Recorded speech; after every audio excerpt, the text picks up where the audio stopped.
It's time for part 2 on this build. So, a little recap if you didn't see the previous video. This is a 1989 Honda Pilot. This is actually a customer's machine. So the story on it is he was playing with some jetting and kept going leaner, and then it lost all compression. Actually, this is the piston that came out of it. Had all sorts of debris on it. So in the last video, we disassembled the top end. I put a new piston and cylinder in it. We had great compression after we did that. But after starting it up, the motor just sounded rough, like noise-wise. The rod seemed okay when I had it apart, but I think there was a crank bearing failure of some sort. And I think this thing ate something at some point. So not really sure where this debris came from. So here's the plan. We're going to pull this motor completely out of here and strip it all the way down. I've got some new crank bearings and some new seals for it. Hopefully that's all it's going to need, but we're going to fully disassemble it, figure out where that noise was coming from, and get this thing all buttoned back up and run the way it's supposed to again. So far I have removed the exhaust. I also removed the clutch cover that went across there. And what we're going to do next is we're going to pull this battery out of the way and then pull both these clutches off. I think we'll need to remove the battery there, the whole battery box, to get that secondary clutch off. And we'll pop that primary clutch off and then start disassembling this thing some more. The plan is to pull this whole motor out complete. Definitely refer back to the other video to see everything that was involved with removing the top end of this motor. I did a pretty good breakdown of step by step what was involved with that. But yeah, we'll drain some coolant out of this thing too, and shouldn't be too much farther to get this motor out of here. So the battery box is out of the way. I did need to remove this rear wheel just to get a straighter shot at the clutch bolt on the primary clutch. So the secondary clutch just had this bolt. There's no special puller to pull that off. That'll slide off. On the primary clutch, there is a little cap that goes there, and then back behind that we got our actual fastening bolt. So this, we do have a puller that's going to go in there and pop that off the clutch. So we'll do that next. Okay, we got our puller in there in the primary clutch. Should just pop this with the impact. Should pop off pretty easy.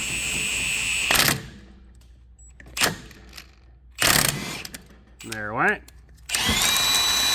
Perfect. I'll pull this secondary clutch. The clutches are both out of the way. I did need to remove the brake disc there and the brake caliper because that brake disc was covering up those engine mount bolts there in that cradle. So we got that out of the way. I think we just need to drain some coolant out of here, unhook the carb, and then basically, yeah, we got those kind of big bolts there and kind of a front bracket as well. I'm gonna do a couple little things, and this motor should come out the front. I have all my coolant lines removed, coolant's drained, carb is released there, starter wires, the positive and the ground, which was down there. So next we're just going to remove these 3 big bolts for the engine cradle, and then the last one on each side down there, and this motor will slide out the front. The motor is totally free now. I did end up having to take those brackets completely off on the transmission side too. There was a couple little kind of dowel pins that were kind of stuck in there holding this thing still in place. So it is completely free. So I'm pulling it out now. So here is our motor. It's fully out. We're gonna start tearing this thing down and split the case on it. So kind of first impression, so noticed some play in the crank this way. So I'm really hoping it's just that crank bearing. And then also, don't know if the camera's picking it up, but that's kind of that noise I'm hearing. It just sounds like a real rough bearing rolling around. So yeah, well, let's start tearing this thing down. I think we're going to start on this recoil and stator sides. We'll pull this recoil off and then get back behind here, get the stator and the flywheel off and start there, and then probably pull the cylinder off. So there were 4 bolts holding the recoil on, and then back behind here is a little recoil basket, 1 17mm nuts holding that guy on. Crankshaft is back behind there. So we're going to zip off the rest of these little 10mm head bolts, and then pop this side cover off, which also, there is gonna be some oil in here. I might actually drain that first on these. Probably should have done that while the motor was sitting in the frame, but got a drain bolt underneath there. Basically for this, like the counterbalancer and stuff holds a little bit of oil on these. I removed the water pump cover. There were just 4 bolts holding that on. The gasket was kind of sticking itself there. I've loosened all of these around. I just broke this loose. This is a 10mm nut there. So this is just a normal thread. Sometimes on these water pumps they have like a reverse thread on it, but this one was normal thread. Usually if they are reverse threads, it usually says it on the impeller itself. Let's take note of that. So we'll get this stator cover off and see what's behind here too. And here's what's behind there. So the oil still looks really nice and clean here. Yep, so there's our flywheel, counterbalancer, starter reduction gear, and Bendix gear. So yeah, we'll drain the rest of this oil out of here, pop this flywheel off. Yeah, and start inspecting some bearings, and then we can split this case. This water pump gear, so then our stator's back behind here.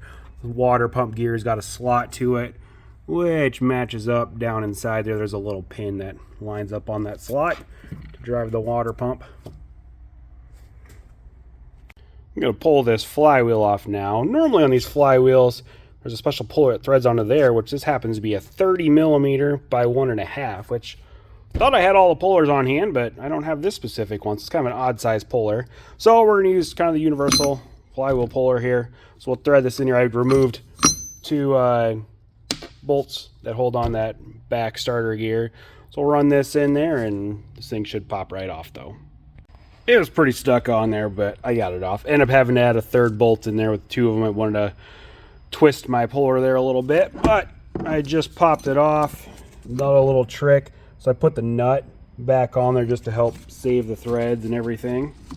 Yeah, flywheel's loose, so that's out of the way, and we'll keep stripping this thing down. So on this counterbalance gear, there's a couple timing marks right there and there. Those need to line up, so this actually balances the motor. There's also another timing mark right there that should line up with the crankshaft itself. Okay, so we're gonna pop this big nut off, and then that gear should come off, and then we'll pull that counterbalancer out too. So I ended up making a special tool to get this nut off. Real nice, big, long, deep well. This also reverse thread or left-hand thread on this big nut. So spin it right to break it loose. Other than that, we should be able to get the rest of this thing pulled apart now. So this other timing mark here corresponds to the keyway on there. So when we push this back on there, we'll make sure that gets lined up the way it is. And then this other timing mark lines up with the timing mark on the counterbalancer.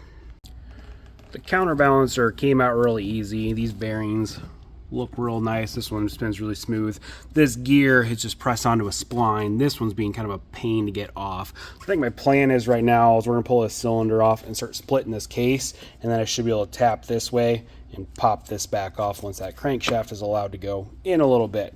So I'm gonna take these bolts off. We're gonna leave the head alone since I just put a new head gasket and everything on there. No real reason to pull that off at the moment. But yeah, we're gonna pull these cylinder base studs off, and then the cylinder will come off, and then I'm gonna pull a starter off here and then start undoing these bolts all the way around. And then we'll split this case in half. Removed all of these 10mm head bolts. This is all on the clutch side. Just gave it a few taps right there at that casting mark and just started to separate. So we should be able to pop this the rest of the way off and then get our crankshaft out.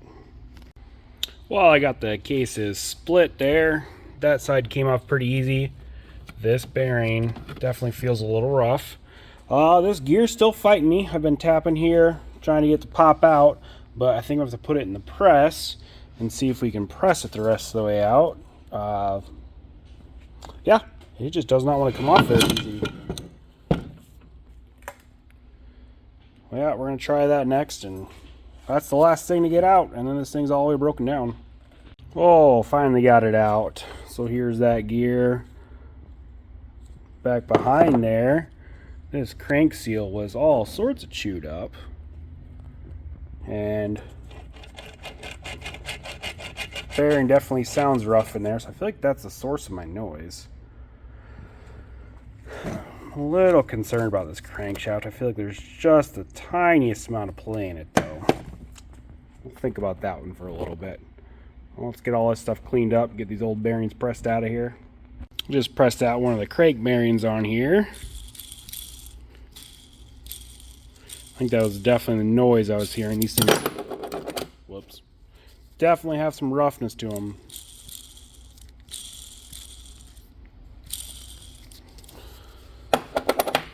This one felt pretty rough too. Yeah, they're even kind of catching in a certain spot as well. After inspecting these crank bearings and everything, I mean, they're totally intact, which they're definitely the source of my noise. They've got a real roughness to them. But both of them were intact. I'm trying to figure out what this piston ate that just chewed up the top end of it. So looking at this rod a little closer, so there's just a little bit of up and down play in it. I mean, it's hard to even catch on camera. It's very slight, but looking at it down in here, so I've got all the rollers, but there's no cage of any sort. Down in between all the rollers, and every bearing that I see for these, like replacement bearings, there's a cage that holds those rollers in place. So I'm thinking that maybe it chewed up that cage and spit that out, and that's what the piston ate up and everything. So talking to the customer and stuff, we're gonna put, well, I pitched replacing the crankshaft altogether, but what we're gonna do is actually replace just the rod itself. So I'm gonna work with another shop that has better capabilities for actually pressing and truing this crankshaft, because that's not something I would typically do on one. But yeah, so that's the plan right now, is we're gonna replace the rod and bearings in this crankshaft, and we'll get new crank bearings in this and the cases and put everything back together, and we should have a good smooth running machine again. So there's gonna be a part 3. So follow along for part 3. We'll get this motor put back together and finally put back into the chassis.